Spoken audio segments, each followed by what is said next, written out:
nyaritakeun ti Kangjeng Nabi bahwa poe anu terpilih teh aya opat lain sambarangan poe nu opat. Nomor kahiji yaumul Jumat, poe Jumat teh lain sambarangan lantaran dina poe Jumat teh fiha sa'atun la yuwafiquha 'abdun muslimun yas'alullaha ta'ala syai'an min amri dunya wal akhirah illa atahu iyyahu. Ku Gusti Allah di jero poe Jumat teh aya hiji jam, aya hiji waktu anu hiteu pati ngakuran manusia seorang muslim di jero eta waktu kemudian menta baik urusan dunia maupun urusan akhirat langsung bakal dibere ku Gusti Allah. Poe Jumat tinggal jamna jam sabaraha teu dibejakeun ku Kangjeng Nabi. Apakah tas subuh, apa jam genep, apa jam 7, apa 8, 9, 10, apakah jam 12, apakah mantes Jumat atau asar, teu dibejakeun ku Kangjeng Nabi. Maksud teu dibejakeun abeh pulsa poe Jumat teh ulah ka mana. Ulah ka mana coba lamun dijelaskeun. Oh, ieu teh waktuna teh jam 12 atau jam 12 kabehan. Ngintip jam 12. Atawa jam hiji ngintip jam henteu. Pokona mah sapoe Jumat bae. Ulah aya nu sempet-sempet ka pasar. Ulah aya nu sempet ka kantor. Bangkrut negara. Ulah aya nu sempet bae ka mana ka sawah pa Jumat mah. Geus bae ge kalantas bae-bae urang. 10 tasbihna 9 jual hiji atuh siapa jualan keneh bae. Nah ieu poe Jumat lain lalagaan sebutna ge sayyidul ayyam, rajana poe Jumat. Mentak diprediksi mungkin bae waktu ijabahna teh sabada azan Jumat, sabada azan tah sabada azan di dinya waktu ijabah. Cik sakaol sabada salat sunnah begitu azan langsung salat tas setelah salat sunnah. Cik sakaol mah memeh imam naik ka mimbar di dinya gegeraan mentak. Begitu imam keur naik, ya Allah minta dunia Gusti, mobil.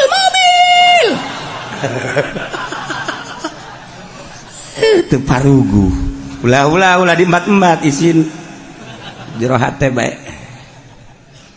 Siksa kaul mah antara khutbah 2. Khutbah kahiji diuk tah di jero diuk di dinya waktu ijabah. Siksa kaul mah beres khutbah kedua memeh dilaksanakeun salat Jumat. Siksa kaul mah ta salat Jumat. Siksa kaul deui mah jam hiji. Siksa kaul deui mah bada asar. Siksa kaul deui mah memeh azan maghrib.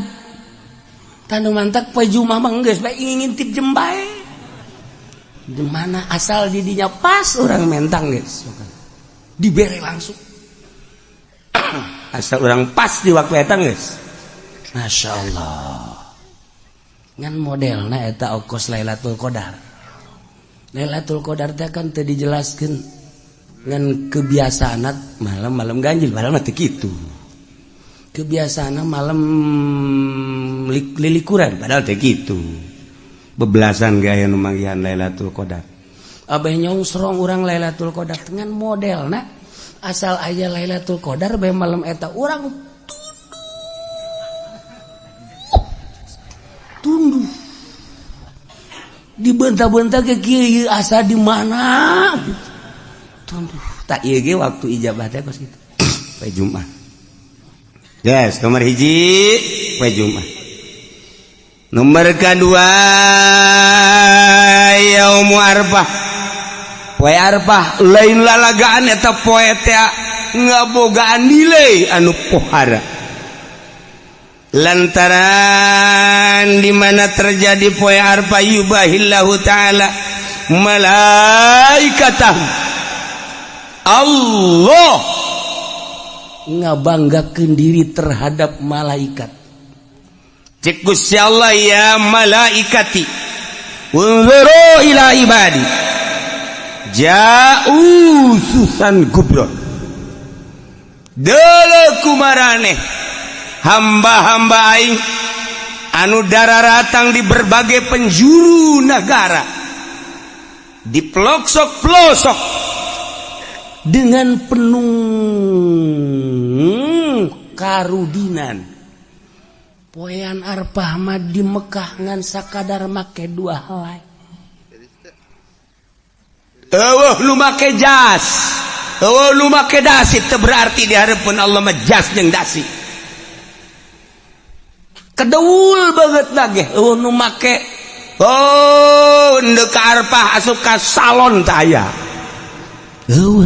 Tah dek apel ka salon mah. Ka Allah mah ruwag-ruwig tur kedeul. Boro-boro ngurusan awak, bugu baju ge teu dipake ngan saukur dua helai. Cek Gusti Allah, hei malaikat pandang ku anjeun. Qad anfaqul amwal, nyana daratang ka arfah. Aya nu ngajual sawah, aya anu ngajual mobil, aya anu ngajual buruan imah, aya anu ngajual kebo, berikut jeung anak kotokna. Tuh dulu menghormati ka aing kabeh ge hayang. Lain bae nu ngoran nini bengking tuh deuleu Gusti. Aki-aki tuh deuleu. Dararata. Hayang nyaosnya malaikat tuh. Nini itu mah tuh embe dijual, kotok dijual, buruan imah dijual jeung anak-anak kotokna. Nah, menghargai ka aing, hayang kapanggih jeung aing. Ternyata horenganan di negara nama pamarentah eta teh horeng ngaleglegan duit nyana mah ngajual anak kotok, tapi negara mah geus sakean juta asal tanda tangan haji meunang. Pikir ku sia, coba malaikat aneh tante, namun nyana ngajual anak kotok hayang kapanggih jeung aing, kumaon peta bupati hayang menang jatah, ku goblok-goblokna bupati, ku goblok-goblokna presiden. Tuh anak kotok dijual hayang kapanggih jeung aing nyana meuli Lexus tolong teh coba. Tapi eta mah di ditu, di Amerika lain di urang. Di Amerika teh mana? Di Amerika di ditu.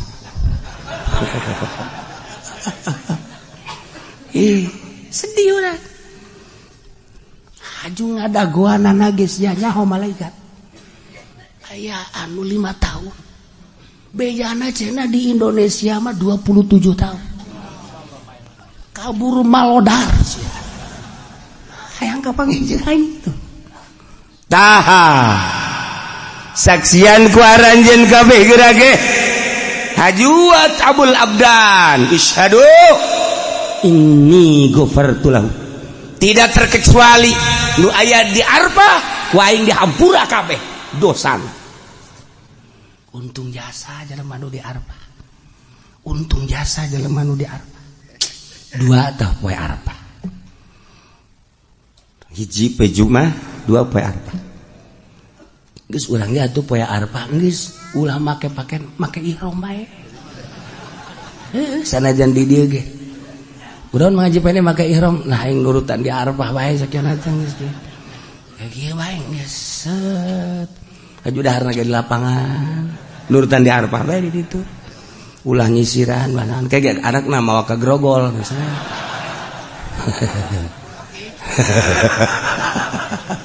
Bapak menjadi berubah sekarang. Iya. Nomor katilu yaumun nahri. Poean lebaran haji. Qarrabal abdu qurbanahu. tiap jelema anu ngalaksanakeun kurban Allah mah teu hayang dagingna, Allah mah teu neuleuh getihna, tapi Allah mah neuleuh teh takwana. La yanalallaha luhumuha wala dimauha walakin yanaluhu taqwa. Los daging nama jang sia dahar ku sararia, tapi aing menilai nuku aing katarima takwa na eta jelema. Fa awwalu qatratin qatarat minal qurban takunu kafaratan likulli dzambin amilahul abdu. Setiap tetesan getih nu nyek celekatana nu dipencit ku hiji jelema maksudna korban eta teh ngajadikeun pangampura dosa. Setiap tetes trak mangkaning sabaraha gelaseut getihna. Ieu getih sacek celek bae suara jasa. Ieu lah poe lebaran. Mulia jasa. Teu bisa urang kuari mah masjid korban kuari teu bisa. Di luar bulan haji urang mencit korban teu bisa. Eta mah ngan sakadar poe eta we poe lebaran jeung tasrek 3 poe. Lamun jelema boga duit kemudian henteu mencit korban rugi jasa. Rugi jasa. Lantaran keur ditonton ku malaikat. Kararieu be malaikat coba tuh si haji itu tuh si haji itu. Boga sebenarnya namanya duit. Pan bangunan nyokotan daging bae. Ulah neuleukeun tunjuk aing atuh. Biasa bae. Aduh. Sabarudak teh ditonton ku malaikat. Malaikat tonton kieu. Ya oh, mana coba situ coba. Ci, pan situ mah duit loba ge teh coba situ coba itu. Cet, tuh. Malaikat, oh di itu tuh. Di itu masjid. Laporan, ya Allah. Itu mah tuh Pak anu mah di anu masjid. Cak Allah guys, bukakeun lawang sorga. Bukakeun lawang sorga, dibuka. Lantaran geus dihampura dosa. Masya Allah. Pokona mah geus siapkeun kuari duit jeung celengan. Jang meuli kebo. Sapoe 1 juta urang jeung celengan. Duitnya di mana? Geus amun sapoe 1 juta teu bisa, sapoe 500.000. Yang celengan berarti amun kuari datang ka lebaran 14 poe. Nah, jadi berarti lamun 500.000 seperti itu. Berak kabeli kitu embe Garut. Bude teh. Wah, cenah kiai duit teh boga tuh sakitu mah. Geus bae tuh sapoe 100.000. 100.000 berarti kuari datang ka lebaran sabaraha? 1 juta. Nah, kabeli embe cisoka. Embe kacang nu leutik.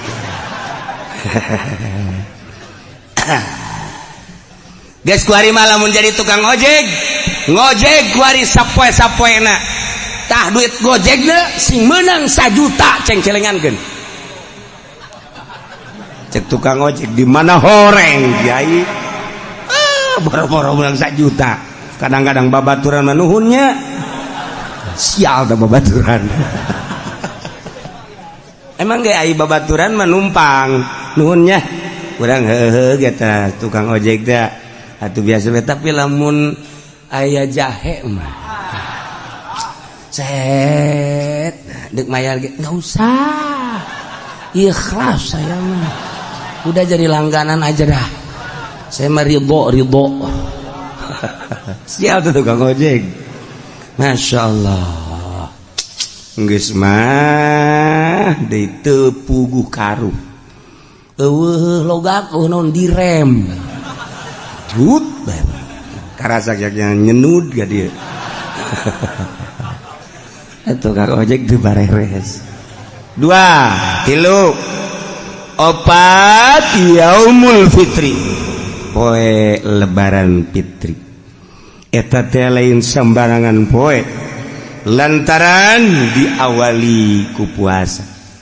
Setelah selesai puasa sebulan, nyana seakan-akan dek nyokot gaji berangkat timah masing-masing ke masjid untuk mengambil gaji. Cek Gusti Allah, syahidukum